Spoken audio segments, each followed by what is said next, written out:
ይህንን መራሒሎችን ጠብቆ የሚያመጣ ጌታ ነው የፈጠረው። አመጣጡ ታሪኩ ይሄ ነው። አኸላለቅ ላይ አላህ በሰዎች አኸላለቅ ላይ ሶስት ያኸላለቅ ነገር አሳይቶናል። አንደኛው ያለ አባት ያለ እናት አደም ናቸው። ሌላው ደግሞ ቀጥሎ ወዲያው አደምን ያሳያቸው ያለ እናት በአባት ብቻ ሐዋን ፈጠረ። ከአደም ጎን ነው አይወጡ ስትዩ። ከዚያ በኋላ ደግሞ በእናትና በአባት ሲወለዱ ከቆዩ በኋላ አንድ ተአምር ሰራ ዒሳ ላይ መርየምን ያለ አባት እንድታረግዝ አደረጋት። አረ የለም ያልተለመደ ያወላለድ ነገር ጅብሪል መጥቶ ተወልጃለሽ ምናምን አረ ለም የምሰስኒ በሸር ወለም አኩ በግያ በህጋዊ ጋብቻም ወንድ ጋር ተኝቼ አላቅም እኔ ባለየም አይደለሁም ከየት ይመጣል? ቃለ ከዛሊኪ ቃለ ረቡኪ ሁወ ዐለየ ሀይን ያለ አባት መፍጠር እችላለሁ። ከዚህ በፊት ያለ አባት ያለ እናትን ፈጥሬያለሁ፣ ያለ እናትን ፈጥሬያለሁ። ይሄው ደግሞ በአንቺ ላይ ደግሞ ያለ አባት ልፈጥር ነው የሚላት።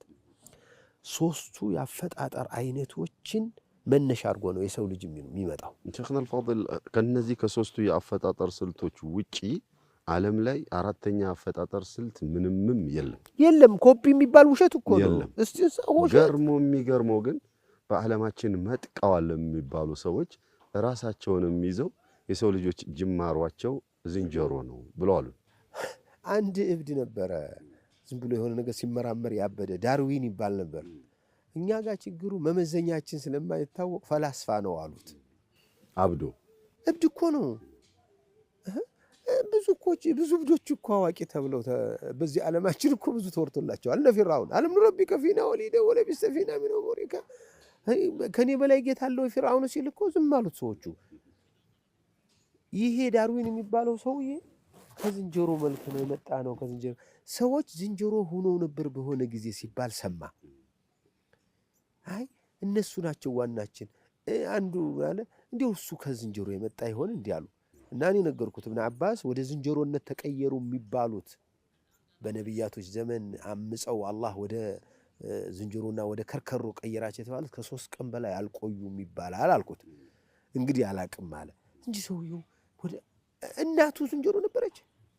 የዳሩ ደግሞ መልኩና ታስታውሱ እንደሆነ ድሮ በኢትዮጵያ እዚህ እኮ በዚያ በኮሚኒስቱ ዘመን በደርግ ዘመን የህብረተሰብ ትምህርት ተብሎ የሚለጠፍ ነበር መጽሐፍ ላይ። አንዱ በጣም ዝንጀሮ በተጋ የጫካ ዝንጀሮ ይመስል ትንሽ ሻል ያለ ከዚያ ደግሞ ትንሽ ሻል ያለ አድርገው ምናምን ይሄ ነበር የመጣ ያማርና የመጣ ነው። ከኔ እናቴ ታምራለች መች ወደ ታች እንደዚህ መጣ።